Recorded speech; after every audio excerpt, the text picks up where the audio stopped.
위에요. 네, 함께 읽겠습니다. 시작. 하나님께서 세상을 이처럼 사랑하셔서 외아들을 주셨으니 이는 그를 믿는 사람마다 멸망하지 않고 영생을 얻게 하려는 것이다. 아멘. 너무나 잘 아는 말씀이시죠? 하나님께서 세상을 이처럼 사랑하셔서 외아들을 주셨으니. 우리 예전에는 이제 개역개정으로 외워가지고 이게 좀 어색하실 텐데, 이렇게 이 말씀을 보면 저는, 여러분은 어떠신지 모르겠지만 우리가 세상이라고 하면 약간 부정적인 이미지가 있지 않습니까?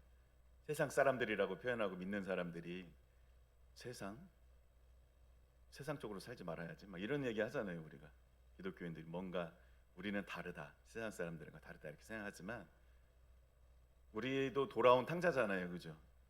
아직 안 돌아온 아들들이 있는 거 아니에요, 그죠? 우리는 돌아와 있고 아직 안 돌아온 아들들에 대한 하나님의 사랑은 동일합니다.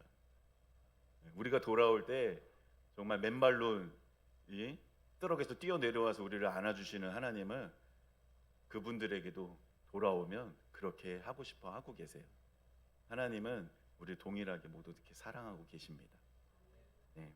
오늘 이 하나님의 사랑에 대해서 제가 주보에다가 하나님의 사랑은 하고 플러스 표시를 해놨습니다. 무슨 뜻일까요?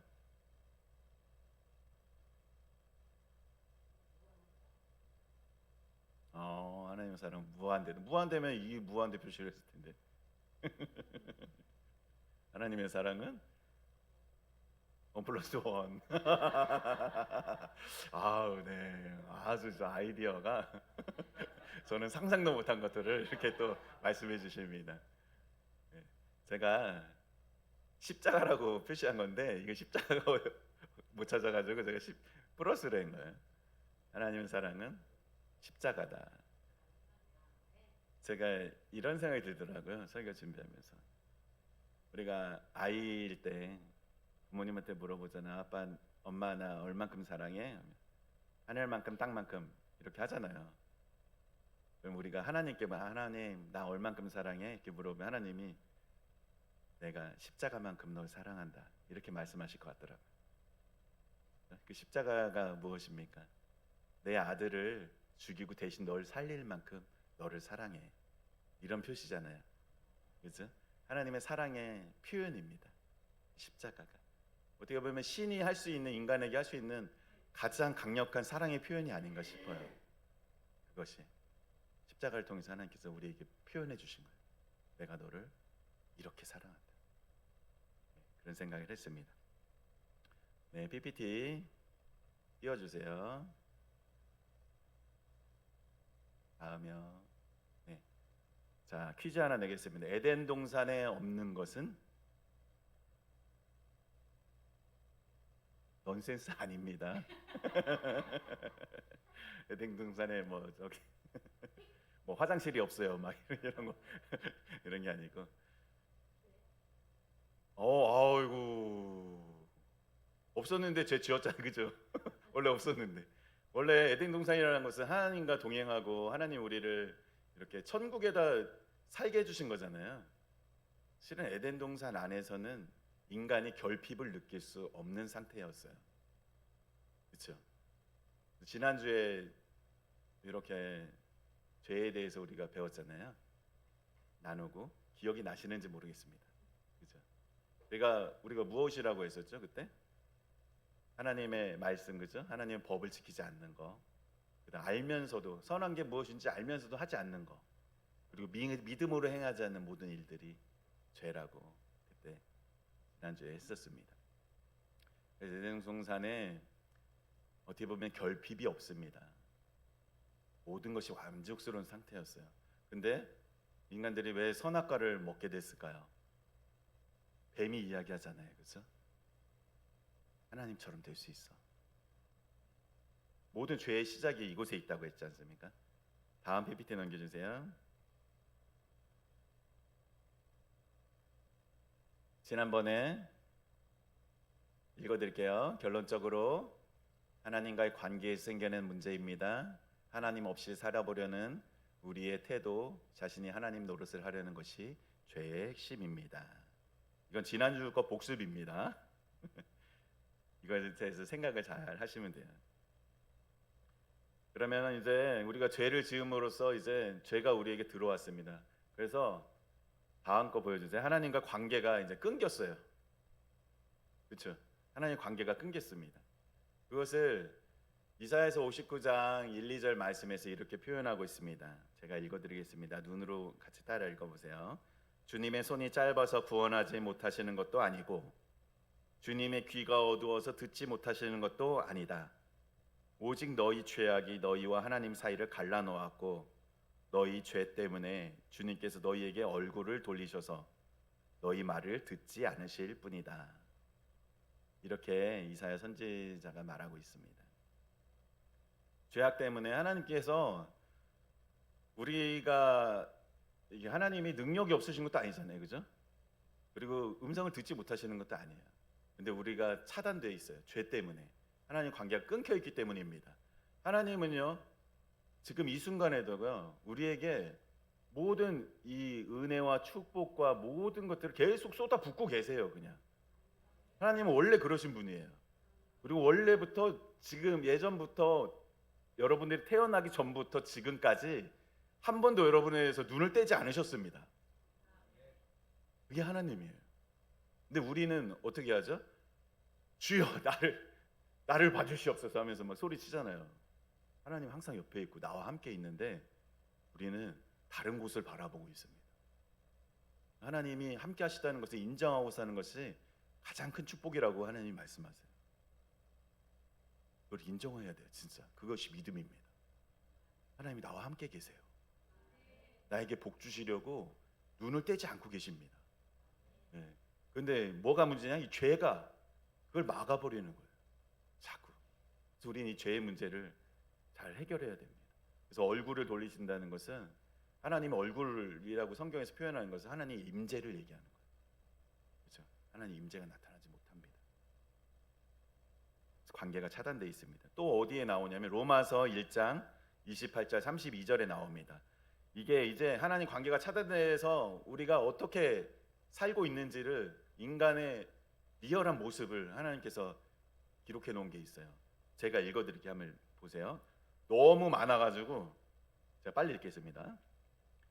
사람들이 하나님을 싫어함으로, 문제는 사람들이 하나님을 싫어함으로입니다. 하나님께서는 사람들을 타락한 마음 자리에 내버려 두셔서 해서는 안 될 일을 하도록 놓아두셨습니다.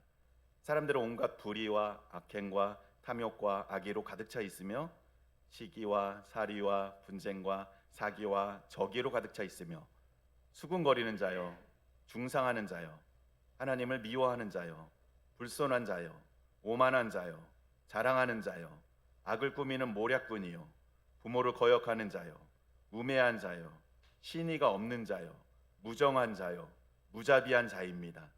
그들은 이와 같은 일을 하는 자들은 죽어야 마땅하다는 하나님의 공정한 법도를 알면서도 자기들만 이런 일을 하는 것이 아니라 이런 일을 저지르는 사람을 두둔하기까지 합니다. 이렇게 로마서에 기록하고 있습니다.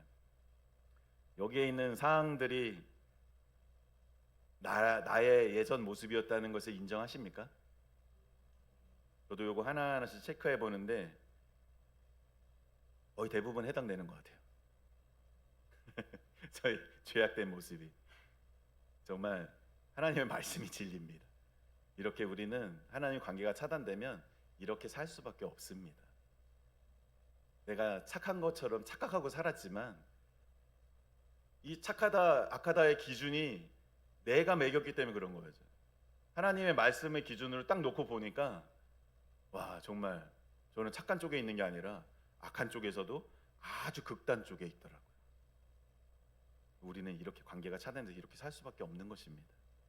그래가지고 하나님이 이제 너무 불쌍하잖아요. 인간이 모든 걸 이렇게 부족함이 없이 결핍이 없이 줬는데도 하나님의 자리에 올라서는 그 교만 때문에 또 죄를 범하고 저렇게 또 이제 쫓겨나서 살고 있는 모습을 보면서 하나님은 하나님이 사랑이시잖아요. 그렇기 때문에 우리를 보고 그냥 가만히 계실 수가 없었던 거예요. 다음 넘겨주세요. 그래서 이 모든 인생에는 문제가 있습니다. 우리가 아까처럼 그런 상태로 살아가고 있기 때문에 우리는 지금 돌아와서 그나마 지금 얼마나 감사해요. 안 돌아온 사람들 그리고 돌아온 사람들 마찬가지지만 모든 인생을 가만히 들여다보잖아요. 그 사람들을 부러워할 게 없습니다. 모든 문제가 있어요. 이 세상은 문제투성이에요. 왜요? 세상이 비정상적으로 돌아가고 있기 때문이에요. 하나님의 통치가 이루어지는 세상이 아니기 때문입니다. 그래가지고 우리가 뉴스 보면 알잖아요. 비정상적인 일들은 계속 일어납니다. 계속 일어나고 있습니다. 성경에서 말하는 것도 그걸 부정하는 게 아니에요. 성경이 그런 파도가 늘 있다고 말씀하십니다. 근데 그것을 우리는 믿는 자들은 견디고 견뎌낼 수 있다는 거예요. 파도를 견뎌낼 수 있다는 겁니다. 그리고 그 파도 가운데서 주님을 만나기 때문에 주님과 동행하기 때문에 승리할 수 있는 것입니다. 그것이 우리가 승리할 수 있는 이유입니다. 그래서 저도 다 그렇잖아요. 우리 삶을 생각해 보십시오. 저희 처제도 이런 고백하더라고요. 하나님께서 이걸 딱 이제 통과를 하면은 남편의 문제를 통과를 하니까 자 다음 장을 여시오 이런다는 거예요. 하나님 이게 물질 문제가 해결되면 여기서 병이 생기고 자녀가 아프고 또 이 자녀가 아픈 게 해결되면은 또 무슨 사고가 나고 또 사고가 난 게 해결되면 또 무슨 일이 생기고 다음 장을 여시오 이렇게 된다는 거예요.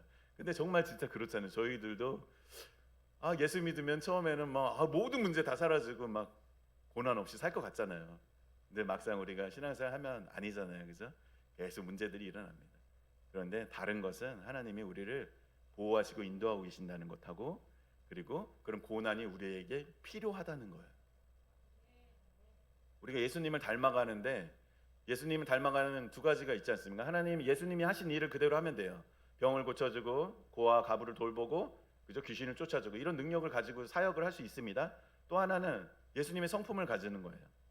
예수님의 성품을 따라가기 위해서는 성령님께서 우리에게 어떻게 하십니까? 고난 속에 넣으시는 거예요. 고난 속에 넣었을 때 성품 변화가 일어납니다. 우리가 곰곰이 생각해 보십시오. 우리가 고난 속에 있을 때 하나님은 더 찾는지 나의 자신을 돌아보는지 내가 왜 이런 고난 속에 있을까? 나는 어떤 모습인가?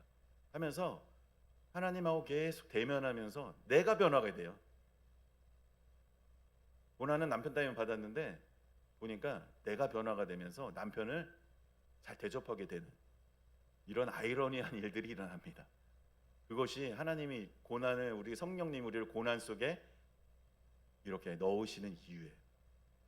그래서 예수님의 성품을 만들어 가십니다. 그래서 성령님이 하신 열매, 성령의 열매들이 맺히는 거예요. 성령님이 하시는 거예요. 그래서 우리는 이제 그 고난을 좀 다른 관점으로 바라보시면 좋겠어요. 나를 더 축복해 주시기 위한 길이구나. 저도 곰곰이 생각해 보면 어떤 고난이 올 때 이런 생각이 들더라고요.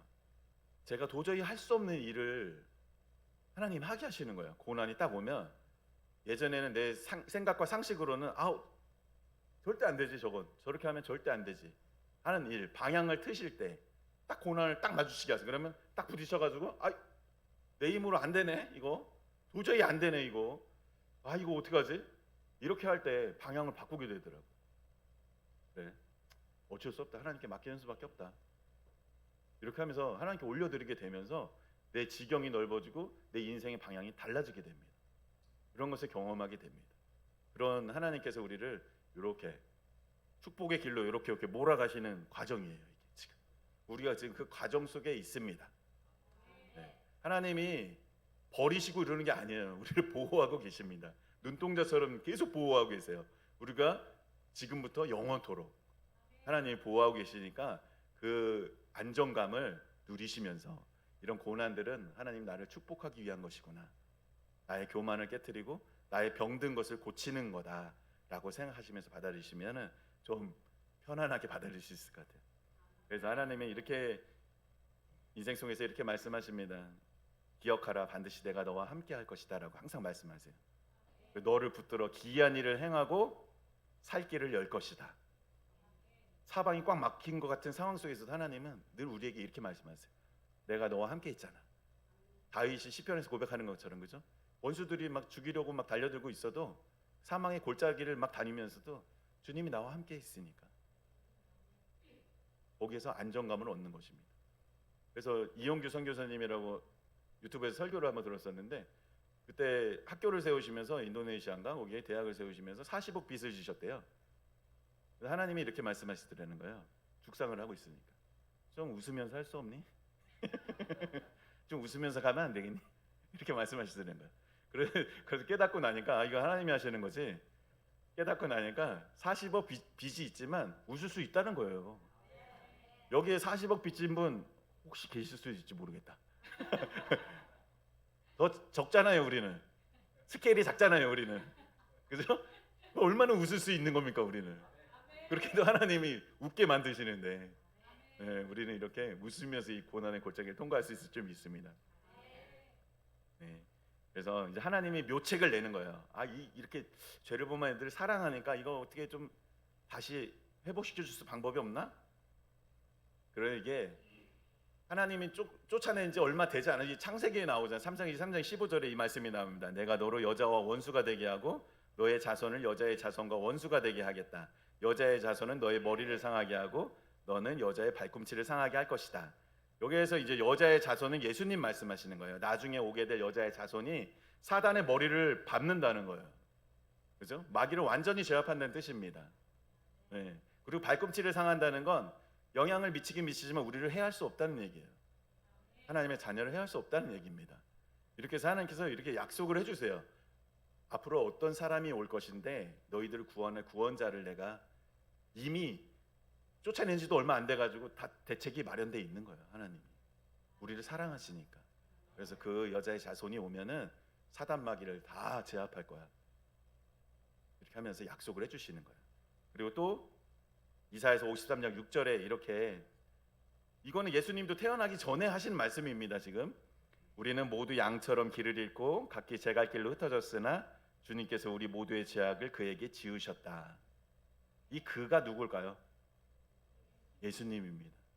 예수님이 태어나기도 전에 하나님이 이런 사람이 나타나가지고 너희 죄악을 다 짊어질 것이라고 예언을 해놓으시는 거예요. 살 길을 만들어 놓으시는 겁니다. 그게 하나님의 사랑입니다. 그래서 이 성경책에 보면요, 이 성경책의 구약에서는 예수님이 나타나실 것에 대한 계속 얘기이고요, 신약에서는요 예수님이 메시아로 나타난 것에 대한 이야기입니다. 거기에 이 전체적인 결론이 뭐냐? 예수님을 왜 보내셨냐? 우리를 사랑해서 보내셨다는 거예요. 너희들을 구원하려고. 그러니까 이 성경책 자체가 뭐냐면요, 하나님이 우리에게 쓰신 러브레터예요. 내가 너를 얼마나 사랑하는지를 기록해 놓으신 거예요. 그래가지고 하나님이 이렇게 요한복음 3장 16절 우리가 아까 읽었잖아요. 그래서 우리를 사랑하셨어요 먼저. 그래서 외아들을 주셨고 우리를 영생을 얻게 하시려고 이렇게 하셨다고 이렇게 표현하고 계십니다. 또 다른 곳에 어떻게 표현되는지 볼게요. 다음 거 마태복음 11장 28절에 하나님은 이렇게 저는 이 말씀이 너무 좋았거든요. 수고하고 무거운 짐진 사람들은 모두 내게로 오너라. 내가 너희를 쉬게 하겠다. 너무 이건 듣기만 해도 좋지 않습니까? 하나님이 나에게 와. 내가 쉬게 해줄 거야. 일은 내가 할게. 이렇게 말씀하시는 분이에요. 하나님 성품이 묻어나죠. 이 말씀 속에서. 저도 이게 주말마다 맨날 저희 농사 짓고 인삼 농사, 담배 농사, 저도 안 해본 농사 없습니다.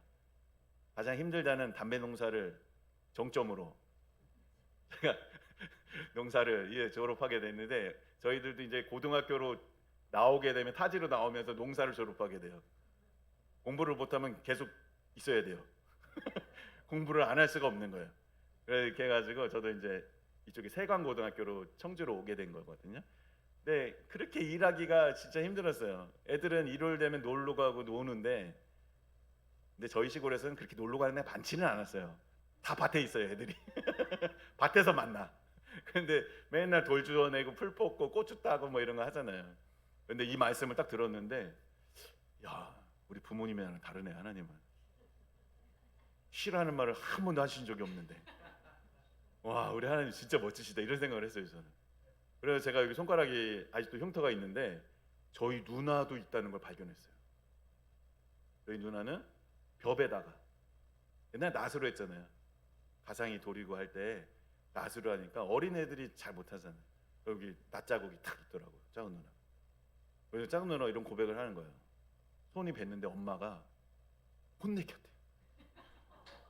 위로하고 이걸 감싸준 게 아니라 혼내켰대. 칠칠맞게를 해가지고. 근데 저는 어떻게 했는지 줄 아세요? 저는 들깨를 베고 있었어요. 들깨를 막 잘 안 나가니까 막 팍팍 치게 되잖아요. 그렇게 팍 하다가 손에 탁 한 거야. 그래가지고 피가 막 나는데 우리 어머니께서 말하는지 아세요? 막 혼내켰어요.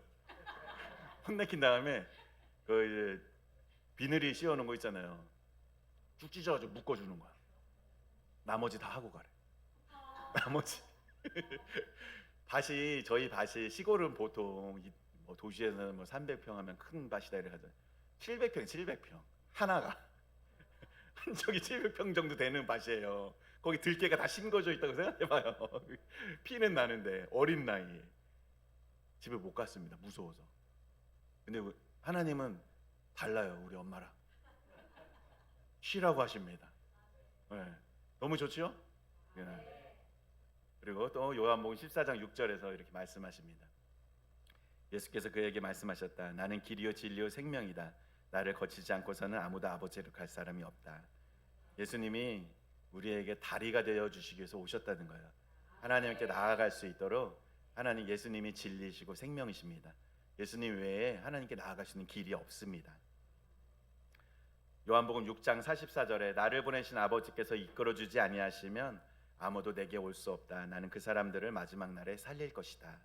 이렇게 말씀하고 계십니다. 나를 보내신 아버지께서 이끌어주지 아니하시면 아무도 내게 올 수 없다.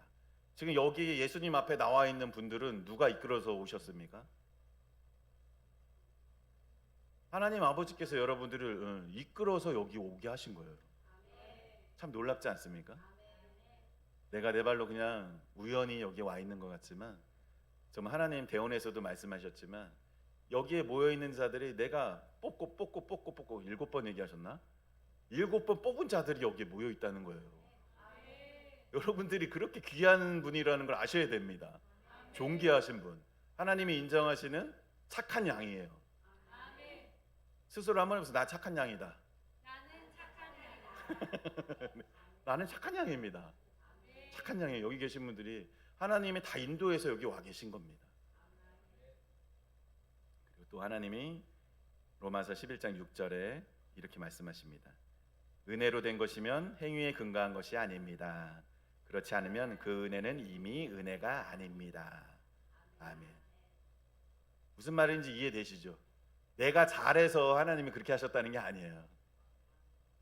나는 하나님께 칭찬받을 게 한 개도 없고 나는 연약하고 맨날 넘어지고 죄를 짓고 병들고 가난하고 지치고 이런 사람이라도 하나님이 은혜로 주시는 거예요. 그냥 사랑의 본체이시기 때문에 거저 주시는 거예요. 우리는 그것을 믿음으로 취한 사람들일 뿐이에요. 우리가 노력해서 한 것이 없습니다. 그렇잖아요, 그죠? 그리고 우리 천국 가는 것도 우리가 노력해서 한 게 뭐가 있습니까? 그렇죠? 우리가 율법 엄청 열심히 지킨 것도 아니고, 그렇죠? 다 은혜로 믿음으로 우리가 구원을 얻습니다. 영접했기 때문에 천국 가는 거예요. 목사나 일반 평신도나 우리 누구나 직분에 상관없이 안수 집사님이나 장로님들이나 영접했으니까 그 이름을 믿는 자이기 때문에 가는 겁니다. 이렇게 하나님이 은혜로 부어주신 것을 우리는 받아 누리는 것입니다. 정말 많이 표현되어 있죠. 하나님의 사랑이 성경에 곳곳에. 로마서 3장 23절 24절에 이렇게 적혀 있습니다. 모든 사람이 죄를 범하였습니다. 그래서 사람은 하나님의 영광이 못 미치는 처지에 놓였습니다. 그러나 사람은 그리스도 예수 안에서 얻는 구원으로 말미암아 하나님의 은혜로 값없이 의롭다는 선고를 받습니다. 그래서 값없이 의롭다는 선고를 받으셔서 여러분은 의인이십니다. 그것이 하나님의 은혜이십니다. 그래서 제가 서두에 얘기한 것처럼 십자가는 하나님의 사랑의 표현이에요. 그렇죠? 십자가. 사랑이 이렇게 하나님의 사랑이 끊임없이 경험되어질 때 다음 거 넘겨주세요. 하나님의 사랑이 끊임없이 경험되어질 때 우리가 하나님의 사랑을 닮아가는 아가페 사랑이라고 하죠. 그 사랑을 닮아가게 됩니다. 내가 하나님의 나를 사랑하시는 걸 계속 경험하셔야 돼요. 그리고 이 안에서 우리가 서로 그것을 경험하게 해주는 사람들이 되어야 되는 거예요. 하나님의 관점으로 이야기를 해주셔야 돼요. 그분에게. 우리 사람들을 보잖아요. 그러면 하나님의 성품이 우리 믿는 형제 자매들에게 하나님의 성품이 다 있습니다. 하나님의 성품이 다 있습니다. 저도 여기서 이렇게 신앙생활하고 이제 여러분들 계속 보고 이렇게 하잖아요. 그럼 하나님 문득문득 말씀하실 때가 있어요. 성품에 대해서 하나님의 관점으로. 그걸 볼 때 되게 감동이 옵니다. 아, 하나님이 저렇게 보고 계시구나. 먼저 자기 스스로에게도 그렇게 하시고 다른 분들에게도 그런 것이 보여질 때 하나님의 관점을 이야기해 주죠. 아우, 당신은 정말 당신의 그 섬김이 하나님의 섬김을 닮았습니다. 그 잔치국수 요리 솜씨가 성령님의 요리 솜씨를 닮았습니다. 이렇게 이런 식으로 그 발견되는 것들을 우리가 서로 이렇게 하는 거야. 여기 천국을 연습하는 연습장이라는 얘기예요. 여기가. 네, 우리가 여기 모아놓은 이유가 있습니다. 그런 연습장이고 우리가 그런 말을 통해서 서로에게 당신의 그 충성심이 정말 하나님이 향한 충성심이 제가 너무 감동이 됩니다. 이런 표현들을 통해서 이 천국이 이루어지는 거예요. 거기에 내가 핵심 멤버입니다. 기쁘지만 교회를 천국으로 만드는 내가 핵심 멤버예요. 우리가 다 각자가 교회고, 그래서 이게 이 공동체 안에서 천국을 연습하시는 것입니다. 그래서 우리가 하나님의 사랑을 경험하고 또 이 하나님의 마음이 가장 비슷한 것이 부모의 마음이잖아요. 그죠? 자식이 아무리 못생겨도 부모 눈에 제일 잘생겼다고 하잖아요. 저희 어머니가 저에게 맨날 얘기하세요. 아들이 진짜 잘생겼다고. 형제 중에 제일 잘생겼다고. 저희 와이프 앞에서 맨날 얘기해요. 결혼 잘했다고. 부모가 볼 때는요, 저 스스로도 그렇게 생각 안 했는데 저희 어머니 눈에는요 그렇게 보이는 거예요. 근데 하나님 아버지가 우리를 그렇게 보고 계신 거예요. 그런 마음으로 보고 계신 거예요. 부모가 무엇을 아끼겠습니까? 다 주고 싶잖아요. 다 잘못하고 뭐 공부도 못해 뭐도 못해 뭐 잘하는 게 없어 버릇도 없어 뭐 해도 뭐 작은 거 하나만 하면은 그거 뭐 칭찬해 주려고 하고 있는 게 부모잖아요. 사랑하고 그 존재 자체로 사랑하고, 그죠? 그렇게 우리가 그런 사랑을 받는 자입니다. 하나님 우리를 그렇게 보고 계세요. 내가 잘하는 게 아무것도 없고 내세울 게 아무것도 없어도 하나님 나를 사랑하십니다. 그것을 잊지 않으시면 좋겠습니다. 그래서 이런 사랑을 받잖아요. 변화가 돼요, 사람이. 저도 사랑을 많이 받아서 변화됐습니다. 저도 우리 부모님의 사랑도 많이 받았고 저희 아내를 통해서도 결혼해서 되게 받아서 자존감도 많이 높아지고, 무엇보다도 이제 하나님의 사랑을 계속 하나님이 나를 이렇게 바라보시지, 하나님이 이런 분이시지 이렇게 하다 보니까 사랑이 경험될수록 제가 당당해지고 담대해지고 이렇게 변화가 일어납니다. 죄를 멀리하게 되고 하나님 닮고 싶고 이렇게 하면서 계속 변화가 일어납니다. 그래서 하나님이 왜 예수님의 십자가에 달리게 하셨을까? 어떻게 보면 하나님이 할 수 있는 가장 정말 최선의 사랑의 표현이 십자가가 아니었을까 생각해 봅니다. 예. 그래서 우리가 이게 세상을 살면서 이 고난의 파도를 넘어가는 승리의 비결이 있습니다. 우리가 하나님을 온전히 알아가는 거예요. 하나님이 어떤 분인지 알면 우리가 이렇게 자유함과 평안함과 기쁨 속에서 이 신앙생활을 할 수 있습니다. 우리 인생의 고난을 넘어갈 수가 있습니다. 근데 우리는 자꾸 우리 스스로를 자꾸 이렇게 다그쳐요. 너 더 강해져야 돼. 너 얼마나 세상이 무서운 줄 알아. 넌 더 세져야 돼. 다른 사람들 이겨야 된다. 이렇게 하나님이 하시지 않으세요.